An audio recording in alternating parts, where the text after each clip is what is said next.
أعوذ بالله السميع العليم من الشيطان الرجيم بسم الله الرحمن الرحيم السلام عليكم ورحمة الله وبركاته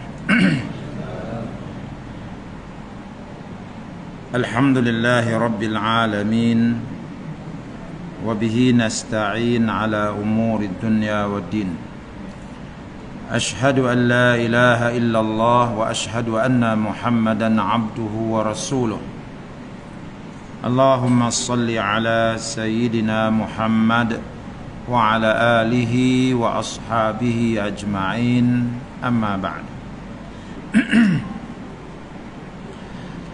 Alhamdulillah, syukur pada Allah Subhanahu wa taala pada malam yang mulia ini dapat sama-sama kita berada di rumah Allah yang mulia ini sementara menantikan masuknya salat fardhu isya.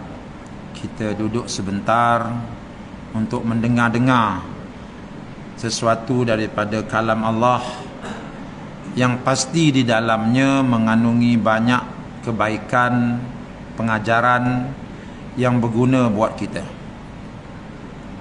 Pada malam ini saya tidak akan mengambil masa yang panjang sebab kita masih lagi berada dalam bulan Syawal.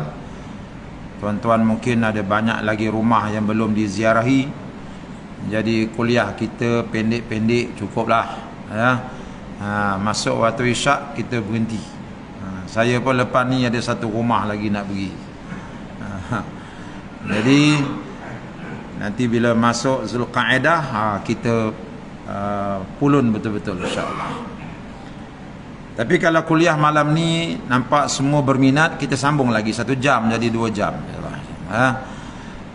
Kuliah kita pada malam ini insya-Allah hanya nak bincangkan satu ayat saja daripada 3665 ayat. Satu ayat aja. Ya. Ayat tersebut yang saya nak ambil ialah dari surah An-Nisa ayat 58. Di mana dalam ayat ini terkandung sejarah yang perlu kita ketahui, yang mana daripada sejarah itu dapat kita ambil pengajaran yang cukup banyak.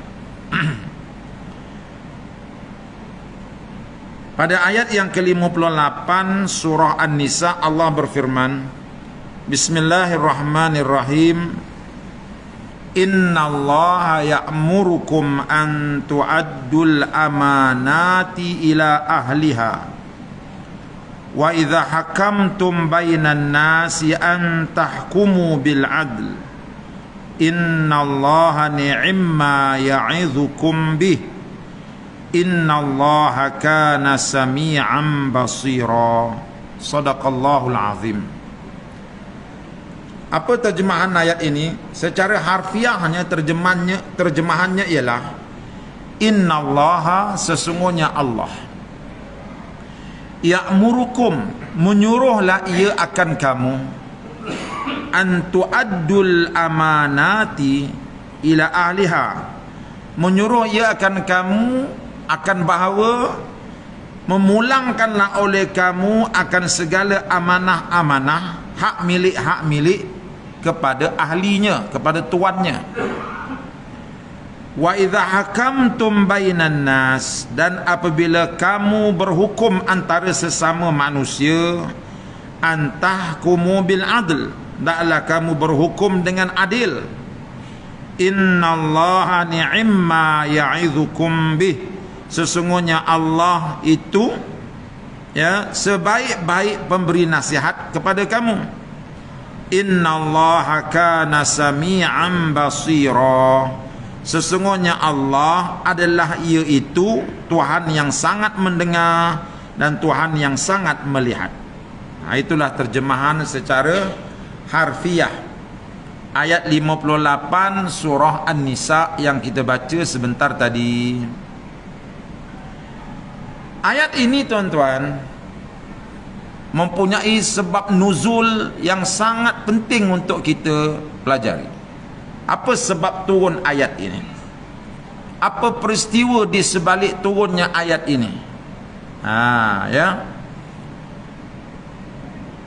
Peristiwanya ialah ayat ini turun ketika Nabi SAW berada di dalam Kaabah. Ya, Nabi berada di dalam Kaabah. Selepas Nabi tunaikan solat sunat 2 rakaat dalam Kaabah, ayat ini turun. Tak kepelik tu, Nabi solat sunat dalam Kaabah, tiba-tiba turun satu ayat yang perintahkan supaya Nabi pulangkan balik hak milik orang kepada tuannya. Jadi pening kepala kita nak mikirkan apa kaitannya. Ya, rupanya tuan-tuan, ayat tersebut mempunyai sejarah yang perlu diketahui sebelum ia turun. Di Mekah ini, sejak daripada zaman dahulu ketika orang-orang Arab ni dia bergaduh sama-sama dia. Ni ketika Nabi kita belum lahir lagi ni. Ni zaman datuk-datuk Nabi dulu-dulu. Zaman Qusay bin Kilab, ya. Itu zaman di mana orang-orang Arab ni bergaduh sama sendiri. Lalu datanglah salah seorang datuk Nabi, Qusay bin Kilab ini. Dia telah berjaya menyatu padukan orang-orang Arab yang berselisih faham.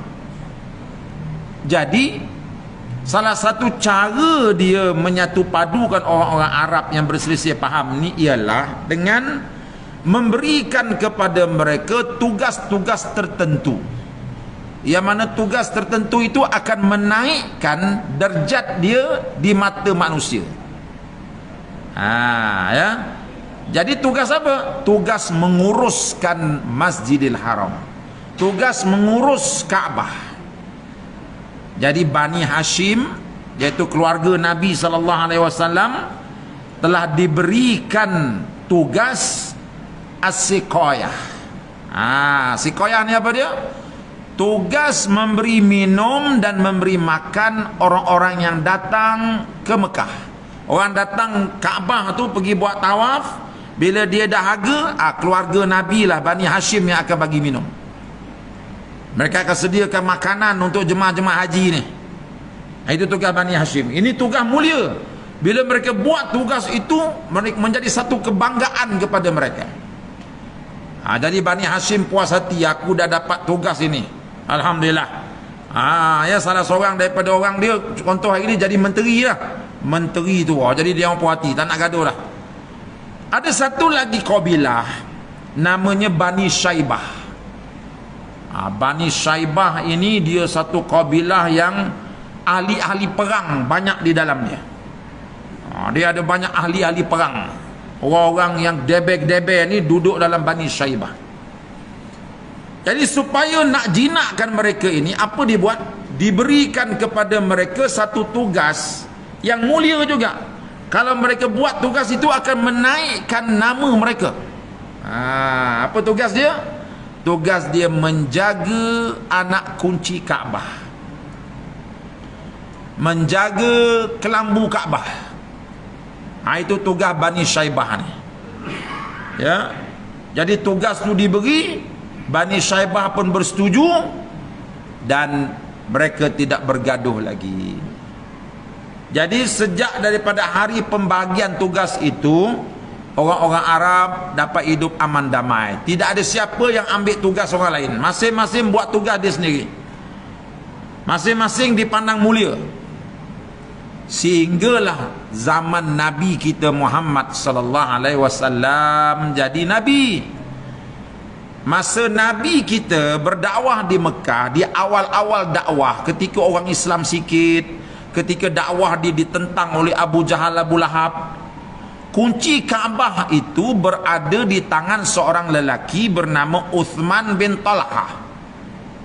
Kunci Kaabah itu berada di tangan seorang lelaki bernama Uthman bin Talhah. Ya, dia ni daripada anak cucu Bani Syaibah. Uthman bin Talhah ni dia buka Kaabah tu, oleh kerana kunci ada kat tangan dia. Dia buka hari Senin, hari Khamis dia buka. Bila dia buka, orang boleh masuk lah. Masuk. Masa tu mereka masuk dalam Kaabah bukan solat. Mana ada solat masa tu? Mereka masuk buat benda syirik lah. Dalam Kaabah tu ada patung. Dalam Kaabah tu ada gambar Nabi Ibrahim, katanya gambar Nabi Ismail. Ada berhala. Mereka masuk Kaabah untuk buat benda syirik. Satu hari ketika Uthman bin Talhah dia buka pintu Kaabah, orang-orang Arab musyrikin masuk. Nabi kita pun ambil peluang lah nak masuk, tetapi Uthman bin Talhah menyekat Nabi, tak bagi dia masuk. Engkau tak boleh masuk. Sebab apa tak boleh masuk? Sebab tak sama agama. Jadi Nabi pun ketika itu terkilanlah dia. Bila Nabi kita terkilan, Nabi kita mengungkapkan satu kata-kata.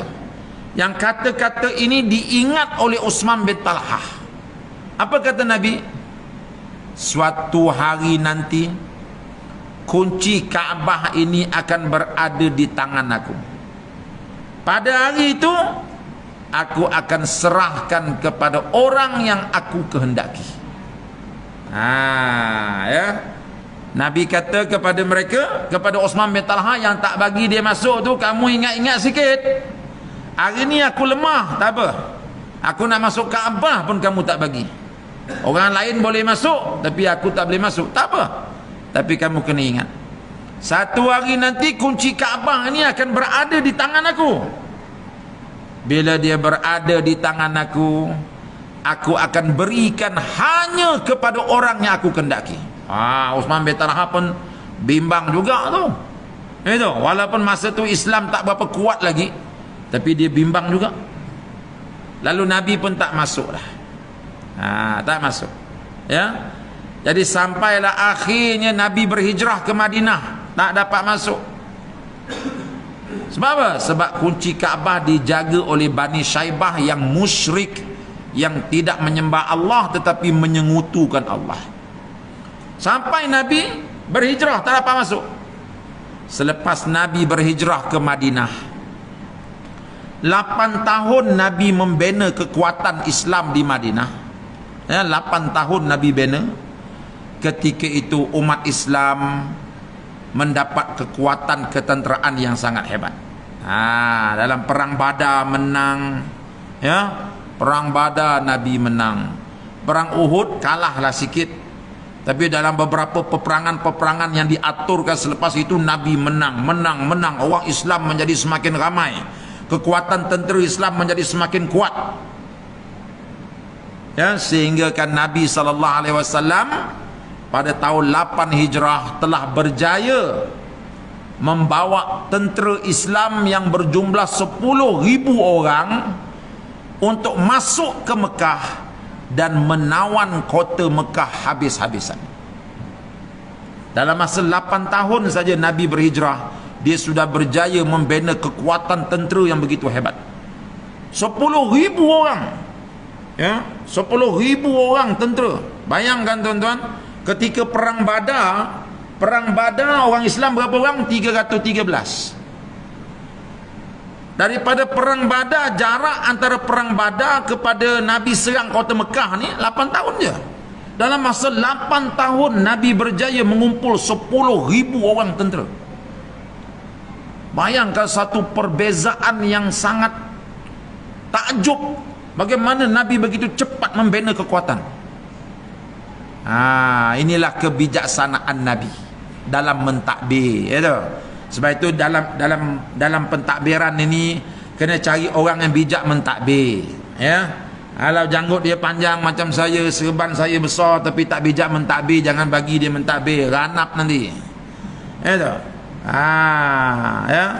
Jangan bagi, hancur. Nabi kita serban besar, jubah panjang, janggut panjang, dan dia pandai mentadbir. Orang macam ni kita bagi.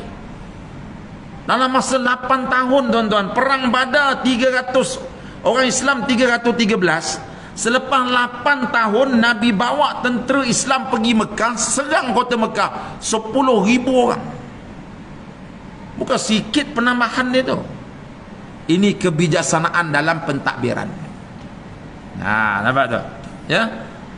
Jadi Nabi datang tuan-tuan dengan 10,000 tentera, datang ke kota Mekah dengan segala teknik-teknik ketenteraan yang saya rasa tak boleh saya sebutkan dekat sini, nanti menjadi panjang ceramah ni. Pendek cerita, kota Mekah tu Nabi dapat tawan. Nabi tawan habis. Bila dapat tawan habis tu tuan-tuan, apa Nabi buat? Nabi buat beberapa perkara. Yang pertama, runtuhkan segala berhala-berhala yang ada depan Kaabah. Ya, ada 360 ekor berhala depan Kaabah tu. Macam mana dia orang tawaf pun tak tahulah, punya banyak berhala depan Kaabah tu. Nabi kata ratakan semua, runtuhkan semua Kaabah ni. Habis Kaabah dekat tanah, Nabi tengok atas Kaabah pula. Atas Kaabah pun ada berhala. Nabi kata bila engkau panjat Kaabah, runtuh berhala atas Kaabah tu. Runtuh habis. Ya. Jadi Nabi pun runtuhkan semua berhala-berhala tersebut. Ada satu lagi tempat Nabi nak runtuhkan berhala. Kat mana? Dekat dalam Kaabah. Dalam Kaabah nak runtuh macam mana ni? Ya. Jadi lepas Nabi runtuhkan Kaabah, runtuhkan Kaabah pula. Runtuhkan apa? Berhala-berhala di luar tu, Nabi pun naik unta dia. Dia tawaf 7 kali depan Kaabah. Nabi tawaf pakai unta. Ya tu, zaman tu boleh lah. Sekarang ni zaman jangan tuan-tuan buat motosikal pula dalam tu. Itu zaman Nabi tu, Nabi tawaf pakai unta. Unta ni nama Qaswa. Dia tawaf 7 kali, labbaik Allahumma labbaik tu, tawaf 7 kali. Sampai di akhir dia istilam dekat Hajarul Aswad. Istilam. Kemudian Nabi pun turun, dia kata aku nak masuk dalam Kaabah. Bila nak masuk dalam Kaabah, didapati pintu Kaabah tu kunci, tak boleh masuk.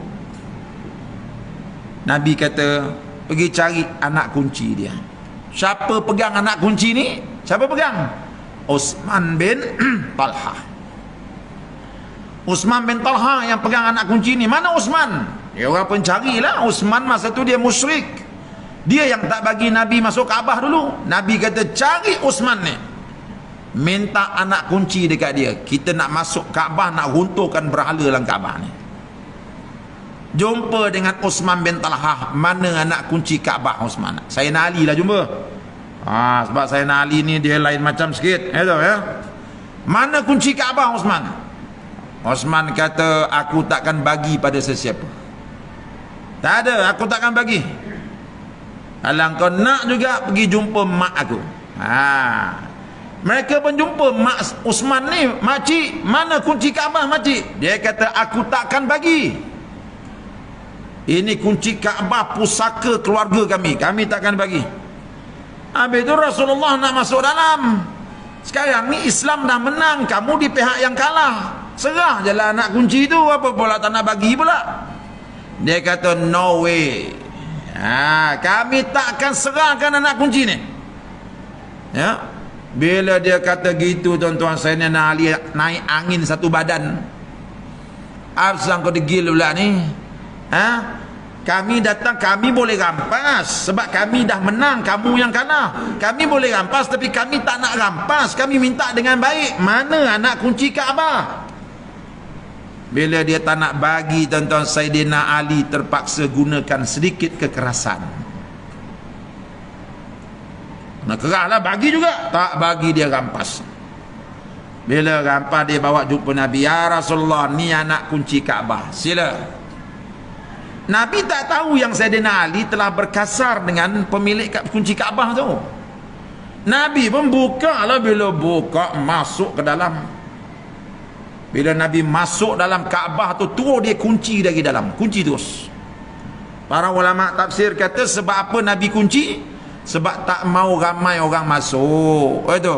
Sebab kalau dibuka tu ramai nak masuknya. Kalau saya ada, saya nak masuk sekali. Tahu tak, kali pertama masuk, Nabi masuk, dia kunci dalam tu, adalah 3-4 orang sahabat-sahabat besar. Diruntuhkan berhala, dikoyak semua gambar-gambar dalam Kaabah tu, gambar Nabi Ibrahim pun ada kata orang. Ya, diruntuh, dibuka semua, dah bersih dalam tu. Nabi pun sembahyang 2 rakaat. Masa Nabi sembahyang 2 rakaat tu lah tuan-tuan, turun ayat ni. Lepas Nabi bagi salam, Assalamualaikum warahmatullahi, Assalamualaikum warahmatullahi, Jibril turun dalam Kaabah. Apa kata Allah? Innallaha ya'murukum an tu'addul amanati ila ahliha. Sesungguhnya Allah menyuruhlah ia akan kamu supaya memulangkan hak kepada ahlinya. Nabi terkejut. Aku ada rampas hak orang ke? Itu. Aku duduk dalam Kaabah ni, apa dosa aku? Aku tak ada buat salah. Tapi ayat ni menegur Nabi.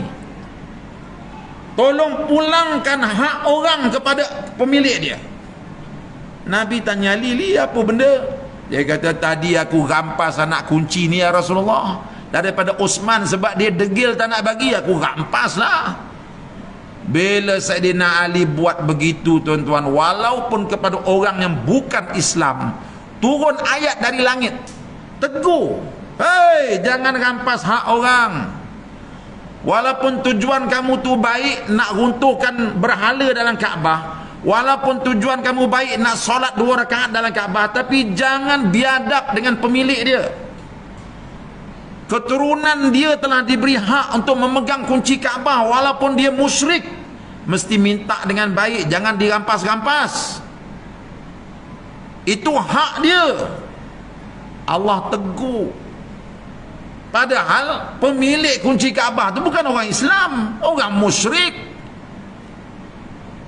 Tetapi inilah dia keadilan Islam. Inilah dia keadilan Islam. Tak boleh kita merampas hak orang. Buat pakatan itu, buat pakatan ini nak merampas, mana boleh yo. Buat cara betul, minta elok-elok, ikut prosedur, jangan dirampas macam tu. Allah kata Ali, pulangkan balik anak kunci tu. Barulah Rasulullah faham, la ilaha illallah, rupanya kamu rampas anak kunci ni Ali. Oi, ya Rasulullah. Sebab dia degil tak nak bagi, aku rampas lah. Nabi kata, kamu pergi jumpa balik dengan Utsman bin Talhah, bawa anak kunci ni pergi jumpa dia balik, pulangkan balik. Sayyidina Ali pun bawa anak kunci ni tuan jumpa Utsman. Utsman kata, ada apa kau datang aku? Nak apa lagi? Aku dah bagi kunci Kaabah, kau nak apa lagi? Aku datang ni nak pulangkan anak kunci ni pada kamu. Tapi pada masa tu Sayyidina Ali guna ayat yang paling lembut sekali. Itu dah tak kasar macam mula-mula, lembut ayat dia. Nah lah, ni anak kunci ni kamu punya, ambillah. Aku minta maaf lah tadi berkasar dengan kamu. Utsman bin Talhah ni kata, peliknya kamu ni, tadi bukan main kasar kamu dengan aku. Kamu rampas anak kunci Kaabah ni daripada aku, sekarang ni kamu jadi lembut balik, ni apa pasal ni? Jadi bersopan santun sangat ni, apa pasal? Dia kata, perbuatan aku tadi telah ditegur oleh Allah. Jibril turun bawa ayat dalam Kaabah, tegur kami kerana kami telah merampas anak kunci ini dengan kasar daripada kamu, sedangkan ini adalah hak kamu. Kami orang Islam tak dibenarkan berbuat demikian. Maka ambillah kunci ini semula. Kata Utsman bin Talhah, mana Muhammad? Aku nak pergi jumpa Nabi kamu. Sayyidina Ali membawa dia jumpa Rasulullah. Kunci tersebut diberi kepada Rasulullah. Ya Rasulullah, ni kunci, dia tak nak terima lagi nak jumpa kau. Kata Rasulullah, Utsman, mai sini. Ini anak kunci ni aku nak bagi pada kau. Kata Uthman, ya Muhammad, masa tu dia belum masuk Islam lagi. Dulu masa aku tak bagi engkau masuk Kaabah ni, aku masih ingat lagi engkau kata satu hari nanti kunci ni akan dapat ke tangan kau dan kau akan beri pada orang yang kau nak bagi. Sekarang ni kau nak bagi kunci ni kepada siapa wahai Muhammad? Aku bukan satu agama dengan kau, aku bukan orang Islam. Engkau kata nak bagi anak kunci ni kepada orang yang kau nak bagi. Nabi kata, orang yang aku maksudkan itu ialah engkau lah, ambil anak kunci ni. Uthman kata, aku ni bukan Islam, sekarang ni engkau menang. Dah, Allah suruh aku pulangkan balik anak kunci ni pada engkau. Dan Nabi sebut satu ungkapan yang dicatat oleh sejarah. Apa kata Nabi? Innaha khalidatan talidatan lak. Anak kunci ini akan kekal buat selama-lamanya di tangan engkau. Tidak ada siapa pun yang merampas anak kunci Kaabah ni daripada engkau, melainkan orang itu adalah orang yang zalim. Sebab itu anak kunci Kaabah, tuan-tuan, sampai hari ini tak ada siapa yang berani rampas. Dia masih lagi berada di tangan anak cucu cicit Uthman bin Talha sampai hari ini. Kita boleh tengok dalam YouTube, seorang laki-laki tua dia pegang anak kunci Kaabah, itu keturunan Uthman bin Talha. Tak ada siapa yang berani ambil, sebab Nabi kata siapa yang ambil rampas anak kunci ni daripada engkau, dia itu orang yang zalim. Dalam riwayat yang lain kata dia itu adalah orang yang kafir. Tak ada siapa berani ambil. Jadi bila anak kunci itu diserahkan kepada dia, sebab wahyu turun supaya kembalikan balik, walaupun dia bukan Islam, tapi itu hak dia. Ketika itu Uthman bin Talha tergerak hati dia, terbuka pintu hati dia untuk menerima Islam. Dia melihat keadilan di dalam Islam itu. Macam mana aku orang yang kalah boleh dilayan dengan begitu baik oleh orang yang menang, padahal kamu boleh rampas anak kunci ini daripada aku, tapi kamu datang minta. Bila kamu dah ambil, kamu kembalikan balik kepada aku kerana ditegur oleh Tuhan kamu. Ini agama apa ni? Wahai Muhammad, aku ingin menjadi salah seorang daripada pengikutmu. Maka di hari itu, tuan-tuan, Uthman bin Talha memeluk Islam, mengucap 2 kalimah syahadah. Tuan-tuan yang dikasihi sekalian, daripada kisah ini kita dapat melihat pengajaran yang cukup banyak. Allah kata apa? Innallaha ya'murukum, Allah Ta'ala menyuruh kamu, antu addul amanati ila aliya, bahawa kamu tunaikan amanah-amanah, berikan hak-hak orang kepada pemilik-pemiliknya. Wa idza hakamtum bainan nas, dan apabila kamu berhukum antara sesama manusia, antahkumu bil adl, hendaklah kamu berhukum dengan keadilan, jangan bawa zalim dalam menghukum seseorang. Jadi Nabi bertindak bagi menegakkan keadilan. Sebab itu dipulangkan balik anak kunci itu kepada Uthman bin Talha. Allah kata apa? Innallaha ni'imma ya'idzukum bih. Sesungguhnya Allah Ta'ala itu, dia memberi nasihat yang sebaik-baiknya kepada kamu. Ialah kita sebagai orang menang, takkan kita nak beralah dengan orang yang kalah. Tapi Allah kata tak boleh, jangan buat begitu. Itu hak dia, pulangkan balik. Dengarlah nasihat aku ni. Walaupun hati perut kamu tak puas hati, dengar nasihat aku. Nasihat aku adalah nasihat yang paling baik. Pulangkan balik anak kunci itu. Jadi Nabi SAW percaya, tuan-tuan, bahawa apa yang Allah Ta'ala titahkan itu, itulah nasihat yang paling baik. Sebab itu dia serahkan balik anak kunci itu kepada Uthman bin Talha. Dan ia menjadi asbab untuk Uthman bin Talha memeluk Islam dan diikuti oleh pengikut-pengikut dia yang lain, menjadi orang Islam sampailah ke hari ini. Ya, Uthman bin Talha ini, tuan-tuan, dah terlanjur kita bercerita tentang sejarah anak kunci Kaabah di tangan beliau. suka cerita saya nak ceritakan sedikit tentang riwayat hidup dia sebelum dia masuk Islam. Dia ni memang orang yang tak suka Islam. Ya, dia tak suka Islam. Sebab tu dia tak bagi Nabi kita masuk Kaabah masa zaman dia memerintah dulu. Dia tak bagi. Dia tak suka Islam, dia benci Islam. Satu hari bila orang Islam teruk kena tekan dekat Mekah tu kan, Allah Ta'ala perintahkan orang Islam berhijrah ke Madinah. Maka ramailah orang Islam berhijrah ke Madinah. Ya, Rasulullah berhijrah, Sayyidina Abu Bakar berhijrah, termasuklah seorang lelaki bernama Abu Salamah. Abu Salamah ni ada seorang isteri bernama Ummu Salamah. Ini sepasang suami isteri yang hidup bahagia, yang ikut Islam. Cuma masa hijrah itu berlaku, Ummu Salamah ni sedang syarat mengandung. Jadi Abu Salamah kata, kamu mah tak payahlah hijrah dengan aku dulu, kamu bersalin elok-elok, besok bila budak ni kamu dah lepas pantang, nanti baru kamu hijrah ke sana. Ibarat gitulah kalau kita orang Melayu ni. Walaupun orang Arab di mana ada pantang-pantang, betul tak? Dia lahir anak hari ni, besok dia kerja lah. Jadi Abu Salamah ni dia berhijrah lah dulu. Dia berhijrah dulu. Ummu Salamah lahirkan anak di Mekah. Bila tengok budak tu dah, baby tu dah bertenaga sikit, dia pun dah sihat sikit, dia pun cuba berhijrah ke Madinah. Masa tu kalau berhijrah ke Madinah ni pasti akan dilarang oleh Abu Jahal. Abu Jahal tak bagi.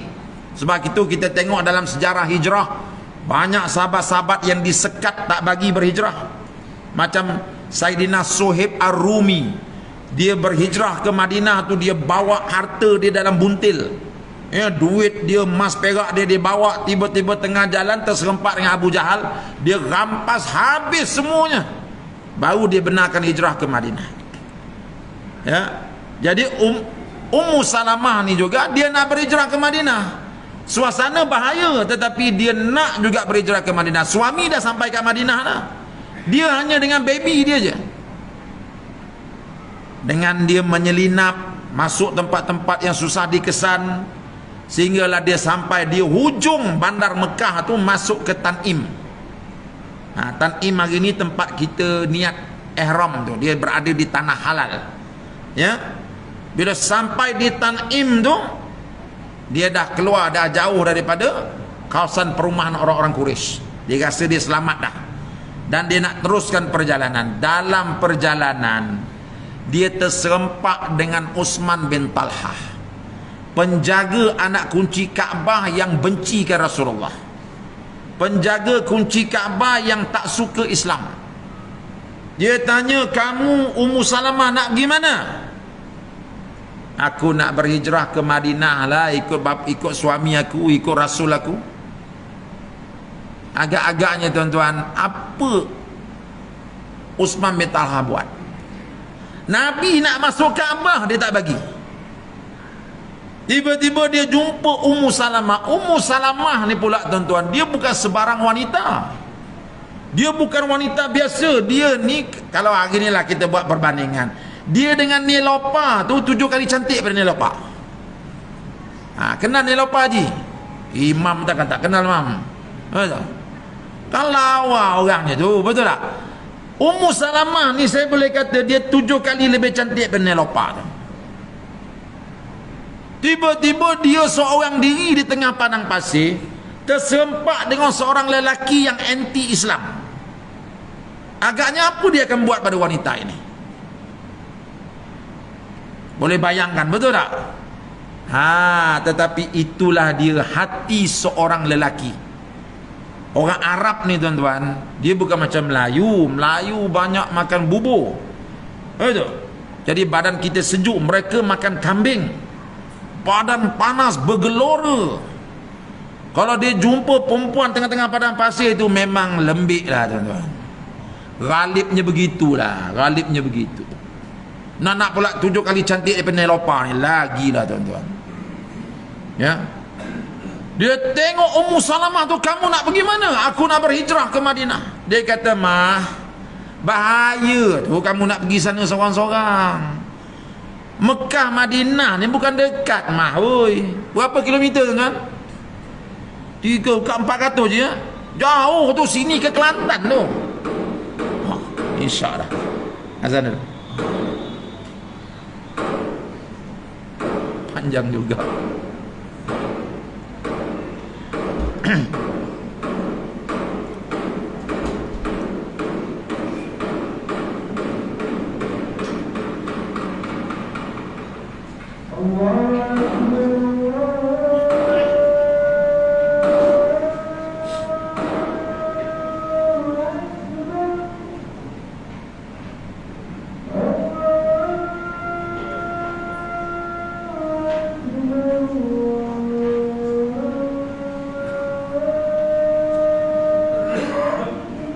Allahu Akbar.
Kita sambung sikit saja lagi.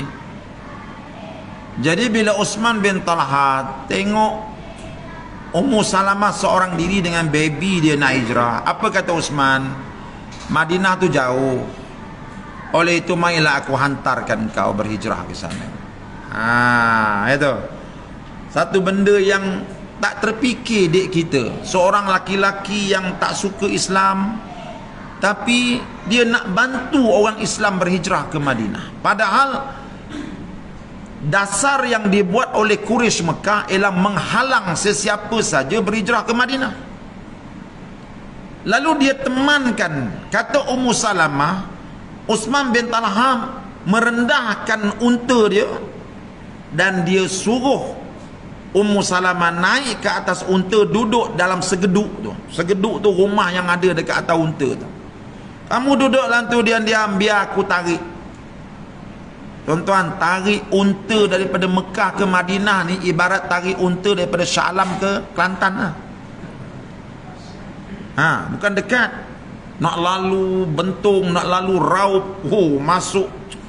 Oi ya Allah, saya rasa baru sampai Gombak patah dah kita. Osman bin Talha dia tarik unta tu sampai ke Madinah, dia tarik. Bila tiba waktu malam, kata Ummu Salamah, dia nyalakan unggun api, dia letak aku kat situ, dia duduk jauh. Dan masa dia turunkan unta, aku nak turun daripada unta tu, dia tak pandang pun muka aku, dia pandang tempat lain. Aku turun duduk baru dia pergi. Dan dia jaga bermalam, dia tak tidur malam, jaga aku supaya aku tidak dikacau oleh binatang buas. Osman bin Talha bukan orang Islam, dia kafir. Tapi macam mana dia boleh tolong orang Islam berhijrah ke Madinah? Kita nak tafsirkan apa? Boleh tak kita kata itu ada udang di sebalik mi lah tu? Kalau ada udang di sebalik mi, awal-awal lagi dia dah ceroboh dah Ummu Salamah. Kita boleh kata itu ada udang sebalik mi lah tu, dia nak Kristian dengan orang lah tu. Dia bukan Kristian dia. Dia ada sifat kemanusiaan. Orang kafir ni, dia tak ada iman dia mana ada. Tapi dia ada sifat kemanusiaan. Dia tengok ini wanita yang lemah, dia nak cari suami dia. Aku sebagai lelaki yang budiman kena tolong dia. Ummu Salamah ni tuan-tuan, bila dia sampai dekat Madinah, Osman bin Talha dia tak masuk Madinah. Dia kata, itu Madinah, kamu teruskan perjalanan, suami kamu dari sana. Aku setakat ni aja. Dia pun baliklah ke Mekah. Kalau orang Islam pun belum tentu lagi nak buat macam tu tuan-tuan. Kalau buat pun kita kira 1 kilometer bayar RM20 jadilah. Ada. Ini 300 dekat 400 kilometer, 25 kali 400, berapa dapat tu? Kenyang kita. Sebulan tak payah menarik taksi. Osman bin Talha free of charge, tak ambil apa-apa, dan dia tak usik pun Ummu Salamah walaupun sedikit. Ummu Salamah ni tuan-tuan, dia sampai Madinah, dia jumpa suami dia.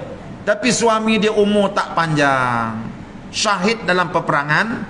Jadi Ummu Salamah ni, dipendekkan cerita, akhir sekali dia jadi isteri Rasulullah sallallahu alaihi wasallam. Dan bila Ummu Salamah jadi isteri kepada Rasulullah, dia cerita kepada Rasulullah apa yang saya ceritakan kepada tuan-tuan tadi. Bagaimana akhlak Osman bin Talha ini, seorang lelaki budiman yang jaga maruah seorang wanita, tak diusiknya walaupun di tengah-tengah padang pasir itu. Sehingga kan Ummu Salamah ni tuan-tuan, dia puji Osman bin Talha di hadapan Nabi. Dia kata apa? Akramur rajul Osman bin Talha. Semulia-mulia lelaki yang aku kenal ialah Osman bin Talha. Sebab apa?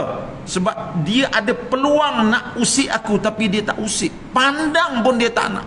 Dia sanggup jalan kaki beratus kilometer nak hantar aku ke Madinah. Padahal dia berlainan agama, aku berlainan agama. Dia puji Osman depan Nabi. Nabi tak marah. Tahu? Saya belum tentu lagi tuan-tuan, belum tentu lagi. Kalau isi saya puji lelaki lain depan saya, belum tentu lagi. Sebab saya rasa saya the best. Tapi kalau dia puji juga, belum tentu. Setakat ni dia tak berani lagi lah. Tapi try tengoklah. Tapi Ummu Salamah dia puji Osman bin Talha depan Nabi. Nabi tak cakap apa, Nabi diam aja. Menunjukkan Nabi setuju. Sebab apa? Sebab Nabi tahu bukan semua orang laki-laki boleh buat macam tu. Nabi tahu walaupun dia bukan Islam, tapi dia tolong Islam.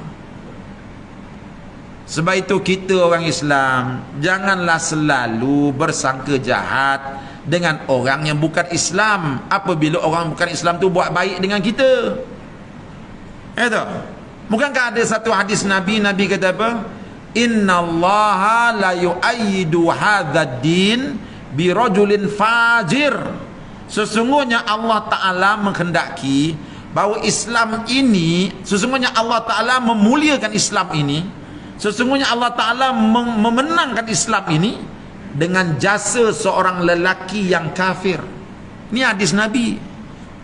Mana Islam ini menang bukan saja sumbangan daripada orang-orang Islam yang gigih, bukan saja sumbangan daripada ulama-ulama Islam yang hebat, tetapi ada juga di celah-celah itu sumbangan-sumbangan yang dibuat oleh lelaki-lelaki yang tidak Islam tetapi dia menolong Islam.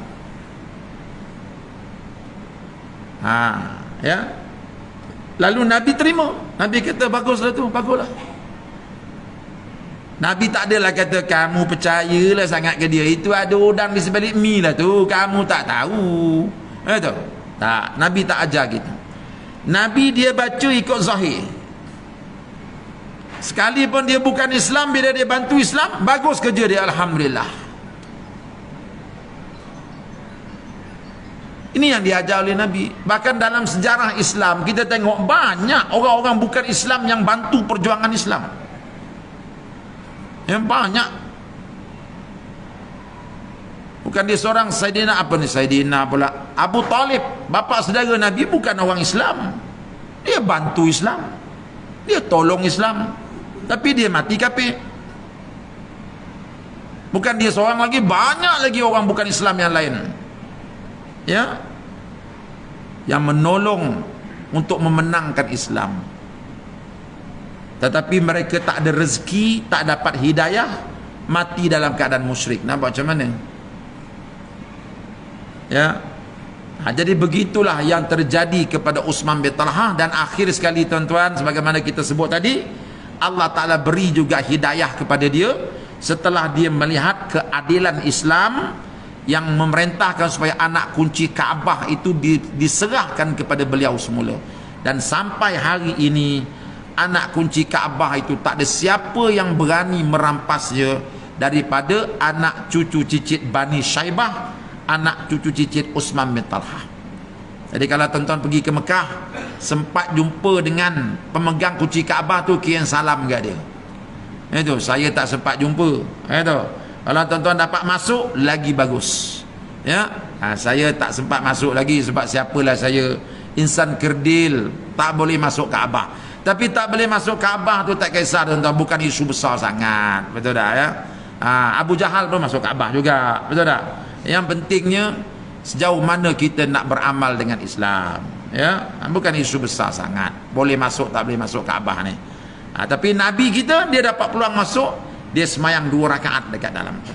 Jadi bila kita dapat masuk Kaabah, jangan kita fikir yang bukan-bukan. Ingat sejarah yang kita kisahkan ini. Bagaimana peristiwa dalam masuk Kaabah itu mengajar kita bahawa betapa kita mesti berlaku adil dengan semua orang. Tak kira dia Islam, tak kira dia bukan Islam. Kita tak boleh merampas hak orang. Tak kira orang itu Islam ataupun orang itu bukan Islam. Hak mesti diberikan hak. Inilah ayat yang turun kepada Nabi SAW ketika Nabi berada di dalam Kaabah. Tidak ada ayat lain melainkan ayat ini. Ya. Jadi saya dah janji tadi bahawa kuliah kita tak boleh lama-lama, sebab tuan-tuan ada 5-6 buah rumah lagi malam ni nak ziarah. Jadi kita berhenti setakat ni dulu. Ya. Jadi kalau panjang nanti sejuk pula laksa orang tu, ya. Jadi itu saja. Aku lu qauli hadza wa astaghfirullahal azim li wa lakum. Assalamualaikum warahmatullahi wabarakatuh. Bismillahirrahmanirrahim. Alhamdulillahirabbil alamin. Wassalatu wassalamu ala Rasulillah wa ala alihi washabbihi ajmain. Allahumma nawwir qulubana binuri hidayatika kama nawwartal arda binuri syamsika abadan abada. Ya Allah, terangkanlah hati kami dengan cahaya hidayah darimu, seperti mana engkau telah terangkan dunia ini dengan cahaya mataharimu. Rabbana atina fid dunya hasanah wa fil akhirati hasanah wa qina azabannar. Walhamdulillahi rabbil alamin.